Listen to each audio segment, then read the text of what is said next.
Bonjour. Alors vous avez tous dû entendre parler dans la France du mec au RSA qui roule en Lamborghini. Ça a fait le tour de la France. Vous ne pouvez pas y échapper. Vous avez dû forcément en entendre parler. Donc voilà, je suis venu pour casser les rumeurs, les mythes et les dires. D'accord? Parce que ça fait 3 ans qu'on est venu m'arrêter pour ça. Et du coup, je vais vous raconter un peu l'histoire. Vous allez un peu rigoler parce que c'est digne d'une série Netflix. Hein, vraiment digne d'une série Netflix. C'est du grand n'importe quoi. Alors, je vous explique. J'ai été chercher ma Lamborghini le 13 ou 14 mai, à mon souvenir, 2022. 2022, c'est ça, voilà, exactement. Donc j'ai été chercher ma voiture, immatriculée à Monaco, que j'ai été chercher à Bordeaux. Donc je l'ai remonté dans le Haut-Doubs, hein, parce que tout le monde sait que le mec qui roule au RSA en Lamborghini est dans le Haut-Doubs. Donc oui, je suis du Haut-Doubs. Et du coup, le lundi matin, quand j'ai été chercher ma voiture, il y a la gendarmerie et le GIPN qui sont venus chez moi m'arrêter comme si j'étais un terroriste. Hein, donc j'ai ouvert la porte, ils m'ont foutu à terre, mitraillette sur la tête, bouge pas ou on t'en met une dans la tête. Ok, pas de problème, ça c'est un détail. Ensuite, le chef d'enquête me lit mes droits. Voilà, vous êtes placé en garde à vue, nanana, nanana. Et il me dit pourquoi. Donc vous êtes placé en garde à vue pour fraude fiscale, société écran, travail dissimulé, blanchiment d'argent, extorsion, machin, tout le tralala. Enfin bref, j'ai tout fait moi. Dans ma vie, je dois avoir 72 heures par jour pour pouvoir tout faire. Donc en fait, et là, moi, je rigole, je me fends la gueule. Je dis mais vous rigolez ou bien c'est quoi ce bordel? Il me dit ça vous fait rire le chef d'enquête? Je dis bah écoutez, oui, étonnamment, ça me fait un peu rire parce que exactement, oui, des bêtises j'en ai fait étant jeune, oui, ça c'est vrai, je l'avoue, hein, j'en ai fait, je suis passé au tribunal, il n'y a pas de problème. Mais quand t'as l'intention, enfin quand tu sens que t'as fait quelque chose, tu te sens en danger. Quand tu sais que t'as rien fait, ben t'en rigoles, parce que voilà, moi j'ai un peu un caractère d'un battant et je vais pas me morfondre sur mon sort parce qu'on vient m'arrêter et ces gendarmes me font pas peur. Ils m'ont jamais fait peur et ils me feront pas peur. Donc voilà, donc en fait voilà. Cette histoire, voilà, elle est faite, ils sont venus perquisitionner, machin, ils ont rien trouvé de spécial chez moi, à part une montre de luxe, alors que dans les journaux, ils disent plusieurs montres de luxe, hein, on est d'accord, des vêtements de luxe, ils ont rien pris en vêtements de luxe, une clé Ledger que même le chef d'enquête ne savait même pas c'était quoi, hein, alors qu'il faisait partie de la brigade financière, hein, il savait pas c'était quoi une clé Ledger, monsieur. Donc je lui ai dit quand même qu'on n'était plus en 1960 et qu'il fallait aller refaire des formations pour savoir c'était quoi une clé Ledger parce que ça faisait partie de la finance, donc de son métier. Donc voilà, voilà, ils ont dit qu'ils avaient retrouvé 50 000 euros chez moi en liquide. 50 000 euros, je sais pas si vous vous rendez compte. Ils en ont retrouvé que 3 000. 3 000 que j'avais demandé à un copain parce que j'avais été voir ma banque. Je voulais du liquide pour aller chercher ma Lamborghini. La banque m'a dit que j'ai pas prévenu, il faut prévenir. Vous savez comme c'est, hein. C'est votre argent, mais il faut prévenir 3 semaines à l'avance pour pouvoir retirer, etc., etc. Hein, vous savez comment ça se passe les banques. Donc voilà, donc un ami me les a prêtés et les ont retrouvés chez moi. Parce que malheureusement, je pensais que j'allais sortir, je pensais que j'allais faire des trucs. La route, l'avion m'a épuisé. J'ai été chercher ma voiture et je suis rentré. On est rentré à l'hôtel, on s'est couché, on n'a rien fait. Et le lendemain, j'ai repris la route, la voiture et on est rentré. Donc, bien évidemment, j'ai pas utilisé d'argent. Et je l'ai mis chez moi et je voulais le rendre à mon ami le lundi matin. Et le lundi matin, manque de peau, ils sont venus perquisitionner. Voilà. Ensuite, à la fin de cette garde à vue, la dame du parquet, donc je vais pas citer son nom, mais la procureure du parquet a décidé de me convoquer. Parce que j'avais une peine de prison à faire pour stup au volant. Voilà, j'avais fumé un joint au volant, je me suis fait avoir. Des choses qui arrivent, on est jeune, on est con, on fume et puis voilà, on se rend pas compte du danger et voilà, je me suis fait arrêter et j'ai pris 3 mois de prison ferme avec sursis. Pour cette histoire, je devais avoir le bracelet. Donc je devais avoir le bracelet, c'était vu avec ma SPIP, c'était vu avec la juge, tout était coordonné, j'avais juste à signer pour le bracelet et la procureure a décidé au rendez-vous du parquet à 14 h le lundi de m'annuler ce bracelet et de me foutre en prison. Donc je suis parti en prison 3 mois pour stup au volant. Donc je dois être le seul cas en France à être parti en prison pour stup au volant, hein. Je tiens à le préciser. Tous les gens qui se font arrêter pour stup au volant, ils ont tous le bracelet. Mais j'avais une histoire financière de plusieurs millions, soi-disant, de plusieurs millions de bénéfices, de fraude fiscale, de ci, de ça. Donc voilà, je suis parti en prison 3 mois pour stup au volant. Je tiens bien à le préciser parce que dans les journaux, ils ont marqué pour trafic de stupéfiants. C'était un peu plus, ça donnait envie plus d'acheter les journaux. Vous voyez, comme si, par exemple, ils auraient mis, on a retrouvé 3000 euros chez un délinquant, 3000 euros, voilà, vous voyez, donc ils ont mis 50 000 euros. Et c'est pareil dans les journaux, trafic de stupéfiants. Voilà, ça fait un peu plus, vous voyez, on a envie d'acheter le journal, on a envie d'aller lire le journal. Vous voyez, s'il n'y a pas d'audimat, s'il n'y a pas voilà, on va mettre, bonjour, voilà, un monsieur, on lui a retrouvé 3000 euros chez lui, il va pas en prison, rien ne se passe. Il va en prison pour stup au volant. Tout le monde va dire, le pauvre, machin, mais là, c'est un trafiquant de stupéfiants et tout. Non, j'étais en prison pour stup au volant. Voilà, il faut pas mélanger tout. D'ailleurs, stup que j'ai arrêté depuis mon infarctus. Parce que j'ai fait un infarctus à cause de toute cette histoire. Donc les médecins ont tout vérifié, hein. Pas de cholestérol, pas de diabète, rien de tout ça, hein. Rien de tout ça, en bonne santé, bonne prise de sang, tout. Mais voilà, ils m'ont tous dit que c'était l'anxiété, le stress, et je leur ai expliqué un peu ce qui m'était passé, mon histoire, et ils m'ont dit clairement que c'était à cause de cette histoire-là, mais ils veulent pas le faire de papier parce qu'ils veulent pas se mouiller. Ils veulent pas se mouiller parce que personne veut se mouiller contre l'État. Ça, c'est très important de le dire. Moi, j'ai pas peur de le dire et c'est pas grave. Je suis là pour dire la vérité et les choses. Donc maintenant, on va les dire. Donc le RSA, soi-disant, j'étais au RSA et je roulais en Lamborghini. Donc toutes ces choses-là sont fausses. Les fraudes fiscales, c'est faux. Je vous explique. Ils sont venus chez moi en me reprochant le RSA. Ils ont dit que j'étais au RSA. Non, après que je sois incarcéré, ils ont raconté ça. Parce qu'en fait, j'avais une allocation du RSA qui me devait, hein, qui m'ont versé au mois de mai, en 10 ans. Hein, une en 10 ans. Hein, une. Et en fait, les gendarmes, je pense, quand ils sont allés sur mes comptes, ils ont été par le bas. Et ils ont vu, mois de mai, oh là là, on l'a arrêté au mois de mai, il touche ça de la CAF, oh là là, il a le RSA, allez hop, on balance dans toute la France que le mec est au RSA et roule en Lamborghini. Super les gars, bravo les enquêteurs, franchement vous êtes balèzes.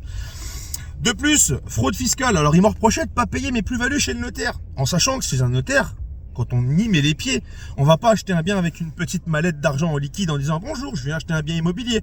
Hein, et puis quand on leur vend, bonjour, merci de me donner mon pognon, je me casse. Non, c'est pas comme ça que ça se passe. On va chez le notaire, on vend, il rembourse le crédit que tu dois, il paye l'État en premier parce que l'État est bien évidemment les premiers à prendre le pognon, hein, bien évidemment, avant toi, propriétaire du bien. Donc ils prennent le pognon que tu leur dois et ensuite te revient à toi ce qui reste. Voilà.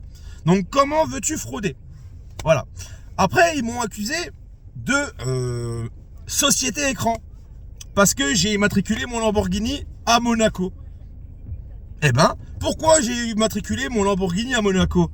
Parce que l'État français te fait payer un bout de papier, une carte grise, 60 000 euros. Est-ce que vous pensez que je suis un mec qui est bête pour payer 60 000 euros de carte grise? Non, je suis pas débile. Je fais comme tous les Richards. Comme la menace, comme machin, comme si... Eh ben, je vais m'immatriculer dans un autre pays. Je paye une société de courtage qui immatricule les véhicules pour éviter de payer 60 000 euros pour un bout de papier. Parce que en France, 60 000 balles, un bout de papier, ça fait un peu mal au... Hein, ça vous agrandit la rondelle, on va dire. Donc voilà. Donc la société écran, ils pensaient que j'avais des sociétés là-bas, que je rapatriais mon argent de mes sociétés en France là-bas pour pas payer mes impôts en France. Alors qu'il y a un décret, hein, que même si tu es résident à Monaco et que tu es français, tu payes quand même tes impôts en France, hein, qui a été fait par Jacques Chirac. Mais bon, c'est pas grave. Quand on n'a pas les lumières à tous les étages, on peut pas demander à tout le monde d'être correct. Donc voilà, ils m'ont reproché ceci, ils m'ont reproché cela, ils m'ont fait en gros la misère. Et au final, au jour d'aujourd'hui, voilà, je dois passer en procès depuis le 12 juillet de l'année dernière. Hein. Le 12 juillet de l'année dernière, je devais passer en procès. Procès qui a été reporté parce que soi-disant, ils ont trop de dossiers.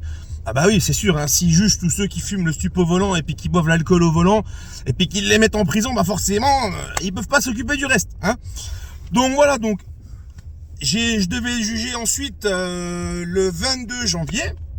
Voilà, et malheureusement, eh ben, mon médecin, quand il a su ça, il m'a fait un certificat médical que aller dans un lieu de stress avec mon cœur, donc mon infarctus, j'ai été opéré, j'ai eu des stents, tout ça, aller dans un lieu de stress pouvait être dangereux pour moi. Donc dangereux pour mon cœur, psychologiquement aussi, je prends des traitements pour les crises d'angoisse parce que faire un infarctus, ça fait peur, ça fait des angoisses, ça fait du stress, donc je fais des crises d'angoisse. Donc je prends un traitement assez lourd qui me fait perdre un peu la mémoire et surtout qui me fait avoir des comportements un peu violents. Si quelque chose me contrarie, je m'emporte tout de suite. C'est malheureusement les effets secondaires des médicaments. Donc voilà, donc j'ai eu un certificat médical de mon médecin pour ne pas aller à mon audience. Étant donné que tout a été dit dans mes auditions, tout est carré avec mes avocats, j'ai strictement rien à dire de plus. Donc voilà, ils auraient pu me juger. Mais bon, voilà, le procureur a décidé de balancer une vidéo le jour J de moi en pleine forme, entre guillemets, hein. Parce qu'en fait, voilà, le procureur, il n'a pas compris que dans la vraie vie de tous les jours, voilà, là, je suis dans ma voiture, je me sens plutôt bien. Je suis pas dans un état de stress ou dans un lieu stressant. Donc, mon cœur, ça va, il palpite pas, j'ai pas de crise d'angoisse, tout va bien. Mais ce qu'il n'a pas compris, c'est que dans un lieu de stress comme un tribunal, dans lequel je suis jugé pour des choses que je n'ai pas commis, hein, des choses que je n'ai pas commis, des choses que je n'ai pas faites, hein, des choses mensongères, totalement, hein, juste pour me piquer mes bagnoles, hein, parce que j'ai bien compris leur truc, je suis pas bête, hein. Moi, vous voyez, j'ai la lumière à tous les étages. Je suis pas quelqu'un qui est bête. On me ramène pas au tribunal avec des faux chefs d'inculpation pour être gentil avec moi et me caresser et puis me dire, oh, c'est pas grave, monsieur, on s'excuse, on a fait une erreur. Ces gens-là ne s'excusent jamais quand ils font des erreurs. Ils vont jusqu'au bout. S'ils gagnent, tant mieux. S'ils perdent, c'est pas grave. C'est l'État français qui a payé l'enquête. C'est l'État français qui a payé ci. C'est l'État français qui a payé ça. C'est pas nous. C'est l'argent des citoyens qui payent leurs impôts. Voilà. Donc, pour revenir à nos moutons, donc voilà, j'avais un certificat médical de mon médecin pour pas aller à mon audience. Donc, je ne suis pas allé à mon audience. Et il voulait absolument, parce qu'en fait, voilà, je vous explique. J'ai une société de marchand de biens où je fais mes opérations et j'ai créé une société pour aider les autres, accompagner les gens et leur faire gagner aussi de l'argent, leur apprendre l'immobilier, etc. Cependant, voilà, toutes mes équipes et moi-même et mon petit frère, on est tombé sur un mec qui nous a tous arnaqués. Il a pris la fourchette des travaux, voilà. Il m'avait déjà fait un premier projet pour moi qui a très bien marché. Il me disait tout le temps, envoie-moi les sous, il me manque des sous, je peux pas venir au chantier, donc je lui envoyais en avance, mais il venait. Mais derrière, il savait très bien qu'il y avait mes équipes qui allaient arriver, donc il me mettait en confiance, Et après, quand mes équipes sont arrivées, on a tous signé chez lui, il a commencé les chantiers, il a fait la même chose que pour moi, envoyé en avance, sinon je viens un peu au chantier, je peux pas venir, j'ai plus les fonds, machin. Donc on a envoyé en avance. Et malheureusement, il a abandonné les chantiers avec l'argent de tout le monde dans les poches, ou je ne sais pas ce qu'il a fait avec sa société, si il a mal géré, mais voilà. Enfin bref, il s'est barré avec notre pognon. Moi en personne, 177 000 € qui m'a volé, et mon petit frère 150 000 €, dont l'État me met en abus de confiance contre mon petit frère. Eh oui, ils me mettent en abus de confiance contre mon petit frère parce que le mec qui nous a volé là, au lieu de dire la vérité ou au lieu de dire qu'il a merdé, non, c'est de ma faute. C'est moi qui lui ai obligé à voler les gens. C'est moi qui lui ai obligé à voler les gens qu'il a volés, dont moi et mon petit frère, que je suis cautionnaire de son crédit, hein, bien évidemment. C'est moi qui lui ai obligé à voler les gens pour mettre dans mon chantier, ce qu'il a dit, hein. Alors que mon chantier était celui le plus vide, il y avait rien, pas un bout de placo, rien. Les autres, ils avaient leurs étages, leurs placos, leurs machins, un peu de plomberie, électricité. Moi, j'avais strictement rien. Un constat d'huissier a été fait, bien évidemment, hein. Je suis pas bête, j'ai fait un constat d'huissier pour l'abandon de chantier. Tous les virements que j'ai fait, les 177 000 € que j'ai perdus, mon frère pareil et toute l'équipe. J'ai motivé toute l'équipe à aller porter plainte contre ce mec. Mais vraiment toute l'équipe. Donc on est parti porter plainte, tout ça. Toute l'équipe a reçu un avis à victime contre cette personne, sauf moi. Voilà. Donc moi, je motive tout le monde à aller porter plainte et je reçois pas d'avis à victime. Je suis accusé d'abus de confiance avec ce mec qui nous a volé. Voilà. Donc la France, super. Vous êtes vraiment tip top. C'est hyper logique. Donc mon petit frère, je cautionnais son crédit, mais voilà, je demande à quelqu'un de l'arnaquer pour mettre dans mes chantiers, mais c'est moi qui vais devoir payer le crédit à mon petit frère. Super logique, super intelligent. Donc à cause de ce mec-là, en personne, je vais pas citer son nom, Mais j'ai dû fermer ma société, travailler gratuitement, me faire passer un chef d'inculpation au tribunal à cause de lui, parce que monsieur n'assume pas ses conneries, donc je sais même pas comment il fait pour se regarder dans un miroir, ce mec, hein, et se dire, putain, j'ai 60 balais, et j'ai foutu des pères de famille, des mères de famille, des gens dans la merde. Comment tu fais pour te regarder dans un miroir, bonhomme? Comment tu fais? Ça, il faudra que tu me l'expliques, parce que je capte pas. Moi, j'arriverai plus à me regarder dans un miroir en sachant ce que t'as fait. Mais c'est pas grave. On va passer le truc, c'est pas la fin du monde. Il y a qu'une chose, c'est que tout dans la vie se règle. Il y a un karma, tout se règle. Et ça, il faut pas l'oublier. Tout se règle, un jour ou l'autre. Donc voilà, bref, voilà, vous avez compris. Donc au tribunal, ils essayent de me faire passer pour contre mon petit frère, en abus de confiance, contre mes équipes, contre pas mal de gens, alors que dans l'histoire, j'ai strictement pas voulu que ça se passe comme ça. J'ai pas voulu voler de l'argent. Dans ma société, j'avais 30 000 personnes qui voulaient rentrer dedans. Si je voulais arnaquer les gens, bien évidemment, j'aurais fait comme l'autre. Je me serais mis insolvable, hein, d'accord, parce que lui, il est insolvable, il a rien à son nom, hein, il est malin. Donc je me serais mis insolvable. J'aurais pas pris des potes à moi, hein, pour essayer de leur faire gagner du pognon. J'aurais pris des gars que je connais pas et je les aurais arnaqués. Et je me serais barré. Voilà, hein, j'aurais été plus intelligent que ça, parce que je suis quelqu'un qui est pas bête. Je vous l'ai déjà expliqué depuis le début. Donc voilà. Donc tout ce qu'on essaie de me coller sur le dos, une extorsion aussi. On essaie de me coller une extorsion. J'ai un ami à moi qui s'appelle Michel Vermogoshi, un ancien ami à moi, voilà, qui est décédé, paix à son âme d'ailleurs, paix à son âme. Je traînais avec lui avant avec une fille qui s'appelle Angel, une super fille qui était super cool. Et puis voilà, il a eu un héritage de sa mère, 450 000 € environ, et la vente d'une maison. Et on lui a toujours dit, parce que tout le monde, quand il a commencé à avoir son fric, tout le monde est venu, voilà, il avait pas trop d'amis au début, et dès qu'il a eu son fric, il a eu plein de potes. Voilà. Et ils sont tous venus le sucer un petit peu, un par un, hein. Ils ont tous venu un peu le sucer. Allez, viens, on va en boîte-ci, allez, paye tes bouteilles, allez, vas-y que je te loue des salles, et puis que je fais open bar pour tout le monde, personne paye d'alcool, vas-y que je te fais mes anniversaires dans les bars, dans les boîtes, que je loue, que je réserve tout, que je réserve les étages, machin, et que je te dilapide mon pognon. Voilà, et nous on était là avec Angel à lui expliquer, arrête de traîner avec ces gens-là, arrête, ils profitent de toi, ils profitent de ton pognon, etc. Bon bref, cette personne a été entendue par les services de gendarmerie, 40 fois il leur a dit que non, mais bon, eux ils ont insisté. Et vu que c'était une personne un peu faible, au bout d'un moment, voilà, il commençait à chuter dans ses sous, il voyait qu'il avait plus grand chose, et puis il a fini par dire, oui bon bah c'est vrai, j'ai donné 6 000 €, bon je vais pas abuser, je vais pas dire 10 000, mais bon, voilà, bon, il a eu un peu la pression, paix à son âme, c'est pas grave, je te pardonne, il n'y a pas de problème. Mais voilà. En tout cas, le banquier de sa banque, alors je vous explique l'histoire, hein, Michel m'appelle et il me dit, écoute Fabrice, j'ai un petit problème. Voilà, j'ai dilapidé tout le pognon de ma mère et il me reste que 57 000 € et des brouettes sur mon compte, qu'est-ce que je peux faire? Donc je lui dis, écoute, lance-toi dans l'immobilier. Étant donné que moi j'avais mes entreprises dedans, je lui dis, lance-toi dans l'immo, fais quelque chose. Bah écoute Fab, tu veux pas m'aider, tu veux pas? Si, bah écoute, y a pas de problème, je vais t'aider. Donc on est parti voir mon banquier, je lui ai présenté mon banquier, et puis on a fait une simulation de crédit. Et il s'est avéré que Michel ne peut pas faire de crédit, même avec 57 000 €, parce qu'il a fait des bêtises. Donc je vous explique, mon banquier me dit, je ne sais pas pourquoi, machin, nan, nan, ok.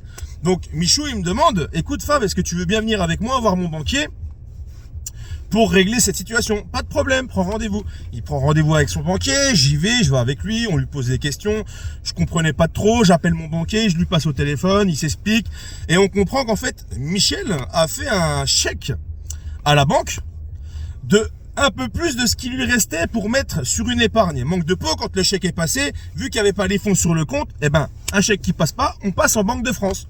Donc il est passé Banque de France, interdit de faire des crédits. Et quand on sort de ce rendez-vous bancaire, ce cher monsieur de Morteau, hein, le directeur de la banque postale à Morteau, appelle les services de gendarmerie. Ouais, il appelle les services de gendarmerie pour dire que je voulais extorquer le client.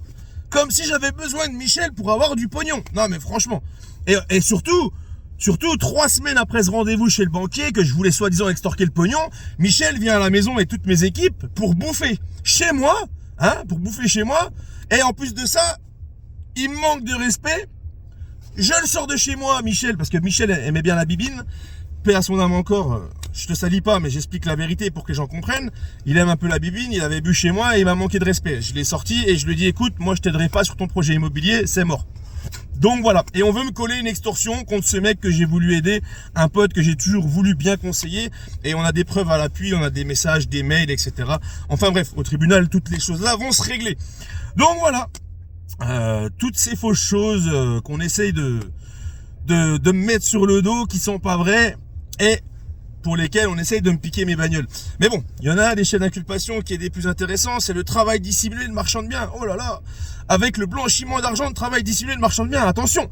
Bon, en sachant que tous mes appartements, tous sauf que j'ai fait en société, en société, tous mes appartements en nom perso, je les ai loués plus de 3 ans, 4 ans, ou je les ai résidés.